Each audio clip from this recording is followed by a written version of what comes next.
So what I want to offer today is an argument in progress on emotion understood as emergent from the physicality of the dance work.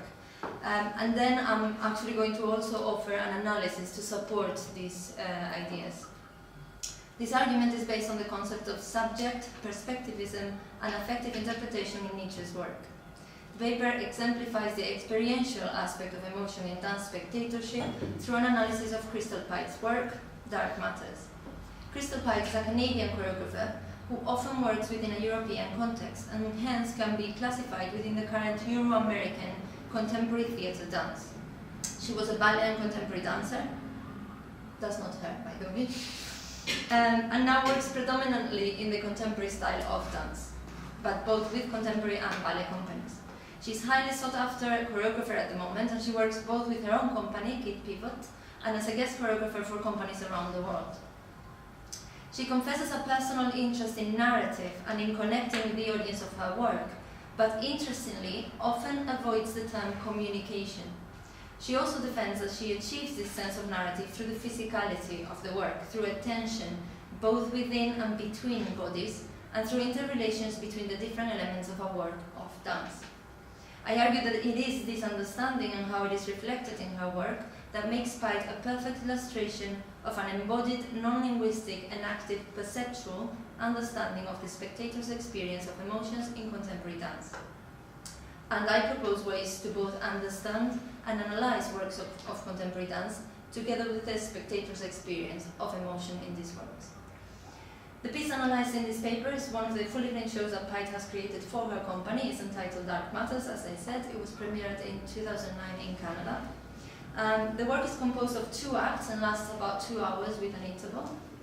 And the first act is closer to a theatre production, which actually informs our viewing of the second act, which is pure dance. Whatever that means, but... The work is based on the scientific, albeit mysterious concept of dark matter, and responds to a, I quote, curiosity and fascination with the unseen forces at work on mind and body, end quote. It is interesting to note how this description from the company's website falls in a rather uncharacteristic dualism for Crystal Pite. This work is also fueled by her own creative process, where she admits to feeling continuously in, I quote, a state of not knowing, dealing with the unknown, end quote. So the experience of watching dance is here understood as perceptual experience. In fact, philosopher Tiger Roholt argues that, I quote, philosophers still understand aesthetics as perception-centered, as per the etymology of the word.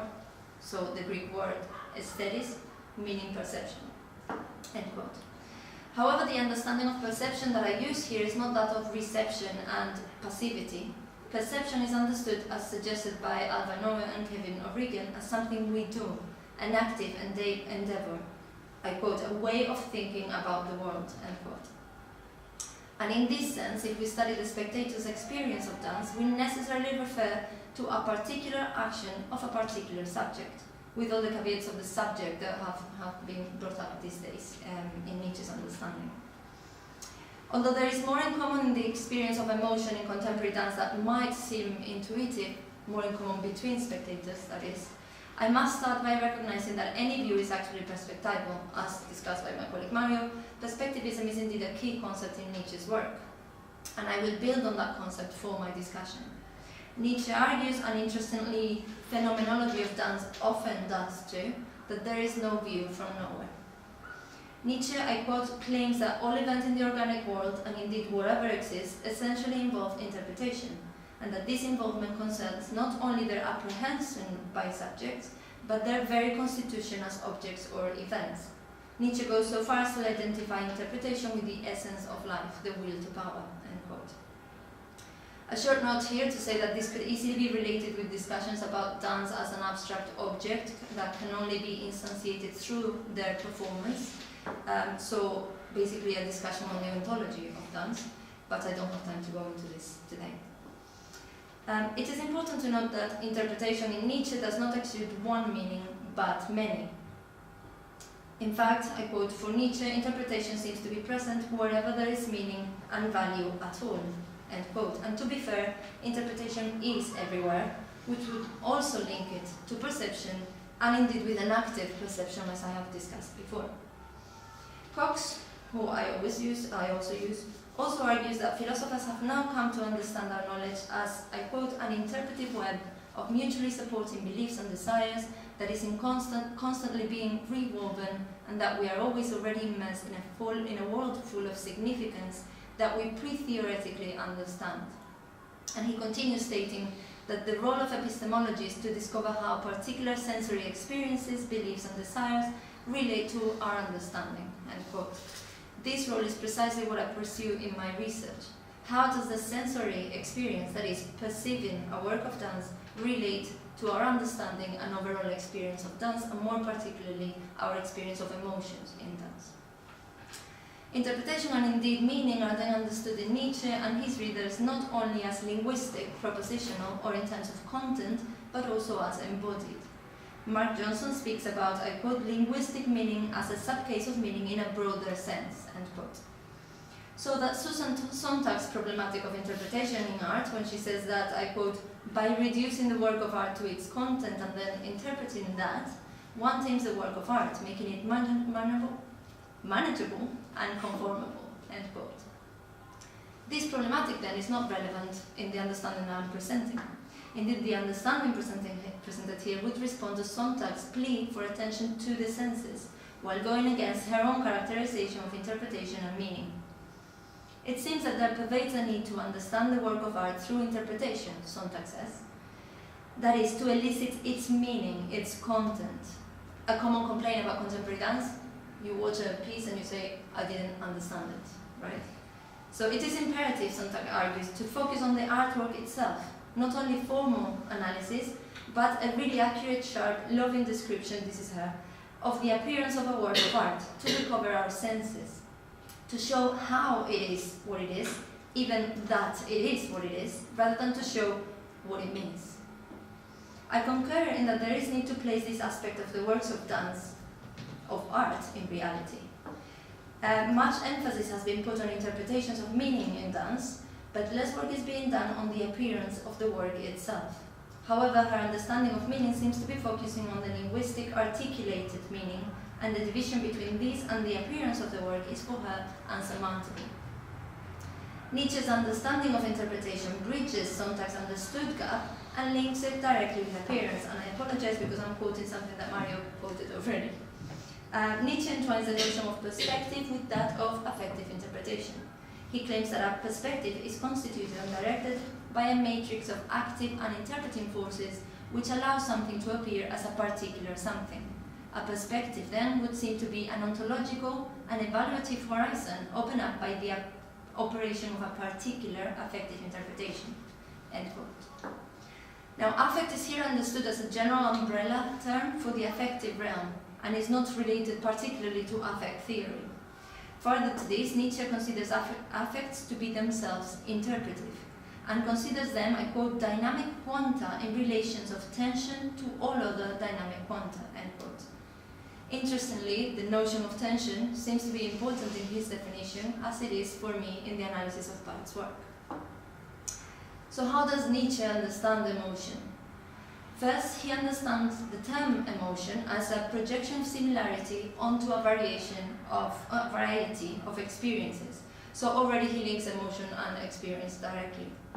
He distinguishes also between dominant and passing emotions. So the more dispersed and likely considered non-conscious, which I would call moods in this case, and the more concrete conscious emotions. According to Caris, in Nietzsche's view, I quote, when interpreting our own or others' unconscious emotions, we interpret consciously experienced and observed phenomena as the effects, signs and symptoms of unconscious emotions. End quote.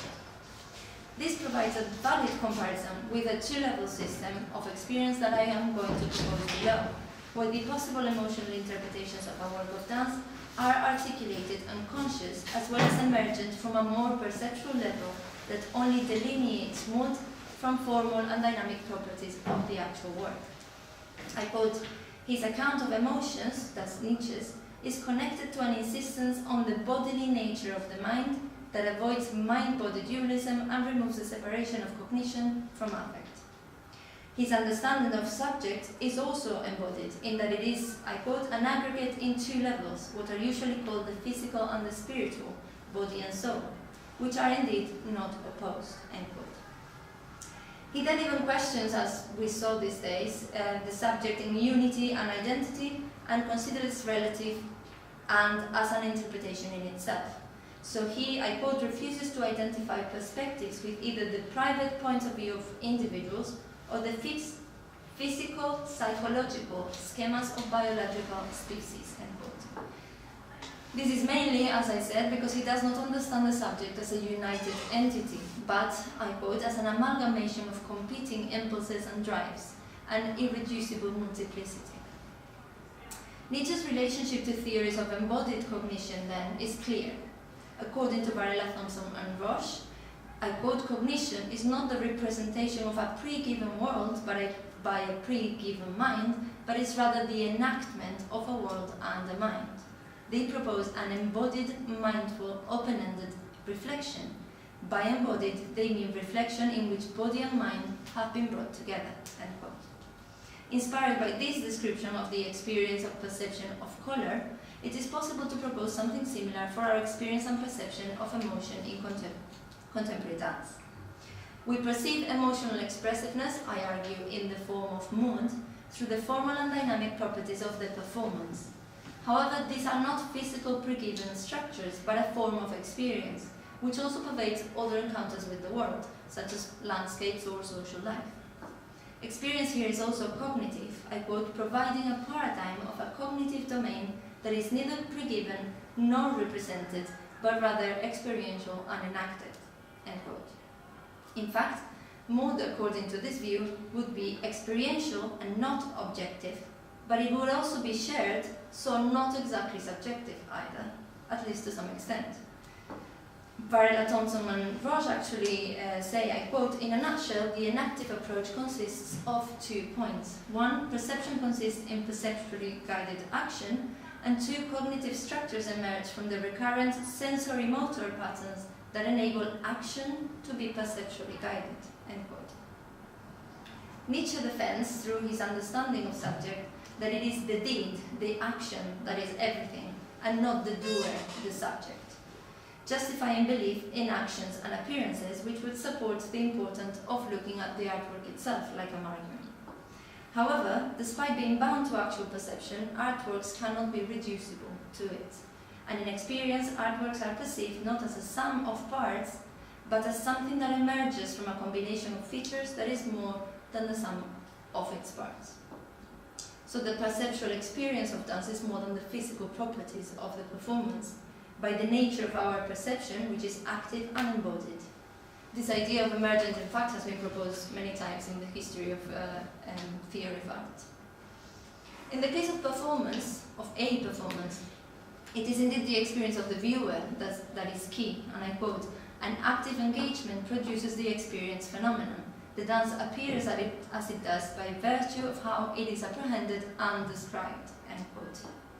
The study of aesthetic experience has occupied many scholars for a long time, with many proposals suggesting a kind of a spectator who is not personally invested. So Aristotle or Thomas Aquinas' contemplation, Schopenhauer's willlessness, Kant's disinterestedness, or Bullo's psychical distance are examples of this understanding of experience of art. They all understand the need for stillness or stasis, and the desire not to intrude in the action drama. Nietzsche, however, opposes this view, qualifying as castrating the intellect. So I quote him, but to eliminate the will altogether, to suspend each and every affect, supposing we were capable of this, what would that mean but to castrate our intellect? End quote. Here I understand that even I need to engage and disengage my affects, my fors and againsts, as Nietzsche proposes, because I cannot contemplate without interest while doing my analysis. So in order to still find a way to contribute to knowledge, I propose a two-level system to understand emotional expressiveness in performances of contemporary dance, which brings together interpretation with theories of embodied cognition and movement and visual analysis. The idea is not to focus on a purely bodily understanding, such as a perspective like kinesthetic empathy would propose, nor only in the mind, such as a more traditional hermeneutic position might do, but to focus on embodiment and an active perception, divided in these two interdependent levels. It is important to note here that the division between the levels is purely analytical. There is no possible division in experience, and there is no temporal hierarchy either, only a matter of layers of consciousness. And indeed, I quote, Nietzsche's way of conceiving of consciousness as a bodily process additionally brings together the cognitive and the affective. The relationship between affect and thought is indissoluble and broad, not limited to experiences that we commonly designate as emotions. Then, the first level is based on the formal and dynamic properties of the performance, the properties of the work as perceived by the spectator. This level produces a range of possibilities in terms of emotionality, which I prefer to call a mood, as I said.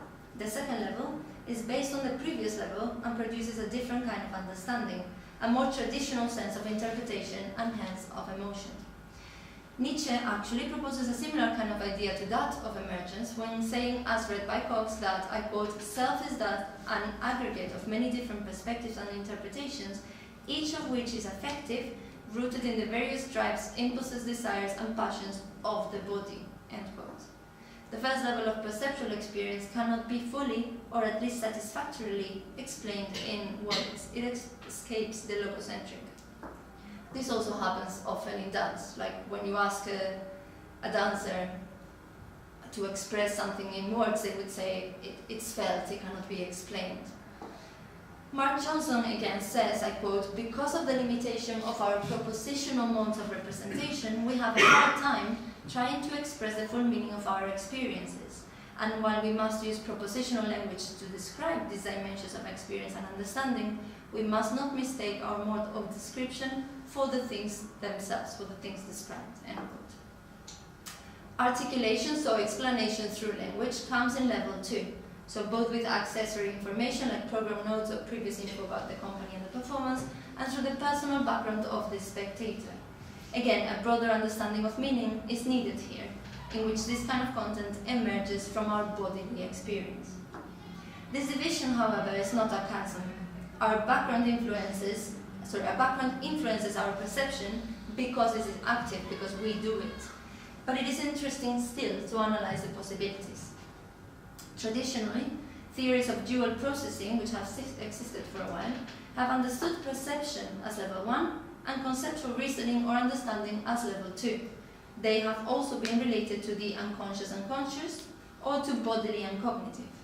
This clear-cut distinction, however, seems to be simplistic, and to relegate our perceptual experience of dance to the unconscious and non-cognitive. There is need then to suggest a perspective that would still respond to the need of a two-level system, but which does not so with a precognitive versus cognitive distinction. Theories of embodied cognition seem to be the answer to this need, defending that, I quote, there is no need to such fully autonomous faculty of reason, separate from and independent of bodily capacities such as perception and movement, and radically undercuts the perception-conception distinction, end quote. Now, although this seems more evident in level 2, neither of the levels negates the influence of cultural-specific learning in our experience or interpretation of mood in dance, in that meaning includes patterns of embodied experience and preconceptual structures of our sensibility, and at the same time, I quote, these embodied patterns do not remain private or peculiar to the person who experiences them. Our community helps us interpret and qualify many of our felt patterns. They become shared cultural modes of experience and help to determine the nature of our meaningful, coherent understanding of our world. End quote. So through proposing a two-level system and an embodied, non-propositional sense of meaning, the experience of mood in dance is understood as a complete process, a whole process in itself, similar to that which Nietzsche proposes where, I quote Cox again, he begins by reversing our common linguistic and philosophical habits, arguing that what is primary are action, deeds, accidents, and becomings, rather than subjects, doers, substances, or beings. A naturalistic theory, Nietzsche contends, must start from the former, the actions, and construct the latter, the subjects, the beings, out of them, rather than vice versa. End quote. My proposal is then that emotion is perceived in the formal and dynamic properties of dance, emergent from the physical properties but not reducible to them, and experienced by a spectator together with and through any contextual information as well as his or her personal background, to form the emotional interpretation that is then articulated by spectators, for example in reviews. So now finally, I can go to my analysis. I analyze movement qualities, use of sound, spatial rhythm and interactions between all these properties. And analyze today only one sentence of a very small solo in this work, which is a moment where I feel the properties come together and then break apart. So now there's a bit of a video. If I manage. Tormented atoms in a bed of mud, devoured by them, a mockery of fate.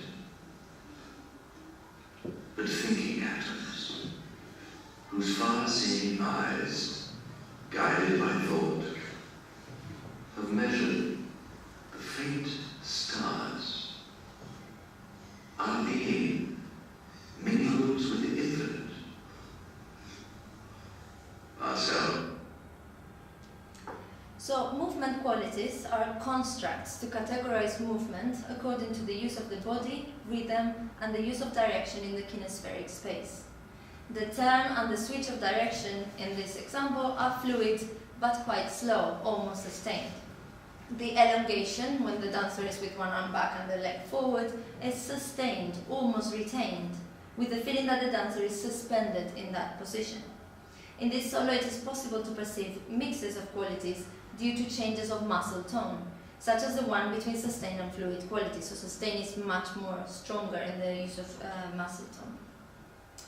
The use of muscle tone is indeed a key factor, both in the differentiation between qualities and, judging by the analysis in my research project, an important variable in the spectator's perception of mood in dance. Further to this, particular dance movements seem to be more successfully performed in a particular quality. So for example, a jump will need attack or a turn will need fluidity. This also adds power to these particular moments when they are performed in a less expected quality. Like in this example, there is quite a slow turn, almost sustained, which makes it a very impressive technical moment. I move on now to spatial rhythm. So another kind of rhythm which is also very relevant is seen here from a form of analysis that I am in the process of developing, which brings together movement analysis and ideas from the visual arts. In this work, there is a sense of power in the physicality itself, of contained energy, as can be seen in the image above. Projection, changes of direction, change of pull are likely to be the reason the work is perceived as transmitting a sense of instability. And I quote a reviewer here: "Though the choreography is finely wrought, it also looks as if it might fly apart at any moment, unraveling the equilibrium." End quote. A more physical, even sense of contradiction is achieved in the image below, where although it is clear that the dancer is actually descending towards the floor, the pull perceived in the analysis is upwards, so direct contradiction. The solo is performed to parts of the translation, so I move to sound now, of the poem For the Lisbon Disaster by Voltaire, written in 1756. The text is a reaction to the earthquake that shattered Lisbon in the year it was written, and a manifesto against optimism, capital O, the reigning philosophical school at the time, which affirms that, I quote, "all that is and happens is for the best," end quote. The poem shares Voltaire's rage and his insistence on the moral bankruptcy of optimism, which, I quote, "comforts no one and changes nothing for the best," end quote. Voltaire confronts evil and suffering in his writing and admits that in this case the great suffering, that is the earthquake, was essentially meaningless, as any possible meaning of it is beyond human understanding. Now, in the piece of dance, the relationship between the words and the movements seem not to be directly representational, so coinciding, except for some occasional words, like there's some examples where the word silence is related to a particular movement, or the word dissolve to a particular sequence. The use of the text as sound score which also links to the presentation given by Dr. Isabel Garcia this morning, is also quite evident in this solo, with the disembodied voice serving as soundscape. Although this connection between meaning and movement only occurs occasionally, I have no wish to deny that the presence of the poem in all its significance is still relevant to our perception of the solo.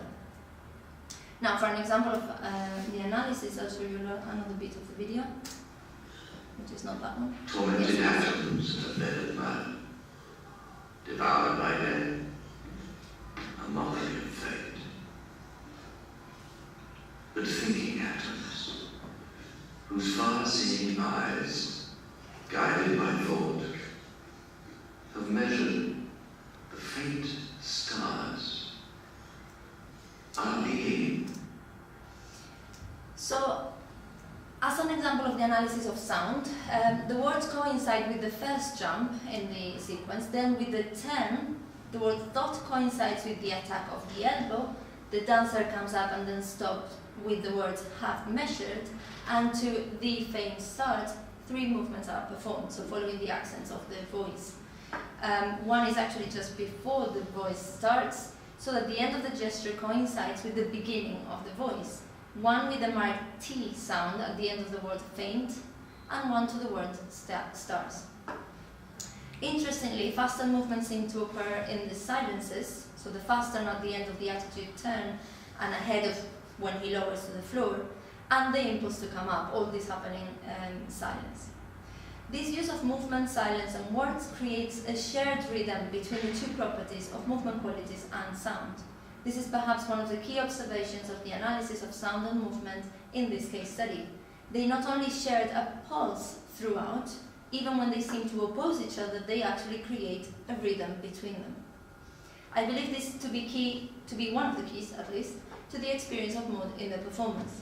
Not only the way the movement is matched to the words, but also the sense of rhythm that continues in the moments of silence, create this sense of shared rhythm between both properties and actually constitute the rhythm of the work as a whole.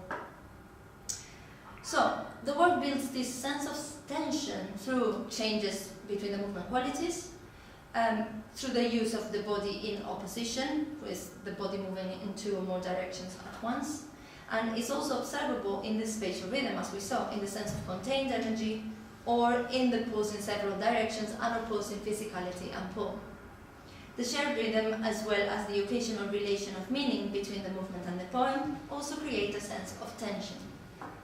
This very physical tension provides a base for a sense of tension within the condition of the dancers, that is, the human condition. Critic Luke Jennings explains, the dancers of dark matters, I quote, seem to be wrenched in 2 directions at once, unquote. Interestingly, reading Nietzsche, Cox talks about how humans are, I quote, pushed and pulled in different directions, and how, as a defense against this wanton and painful condition, human beings have resorted to a drastic means of achieving order, control, and power. They have declared the entire range of affects evil, and resolved to extirpate them, end quote. Pite seems to be dealing with a similar idea, judging by her choice of thematic and of textual accompaniment. But I argue it is in the physicality of the work in which she really achieves the return to affect that it is also proposed by Nietzsche. Now, with dance there is always a risk here. The return to physicality does nothing but confirm a Cartesian divide and the reasoning of the many people who relegate dance to the physical as opposed to the cognitive. And I have to say this is the reason why, amongst other things, dance is not a full discipline at universities in some countries, including Spain. So, like, I have to say it, sorry. Like in Nietzsche, it is important to do away with this divide, understanding cognition as embodied and hence both physicality and emotion as not opposed to reason. Indeed, positing the referential and the textual as only one element in our experience of dance, I understand emotion as embodied in the dance itself, in its formal properties. Dance is here understood as a phenomenon, through the experience of which emotion is perceived. Analyzing movement qualities, spatial rhythm and soundscape, concepts of rhythm, balance, and tension emerge in the organization of our experience of contemporary dance. Perhaps in a way, the physical and the referential are interwoven, like the Dionysian and Apollonian in dance, and I quote, via the tension between them, they continuously incite each other to new and more powerful paths. Unquote. Thank you.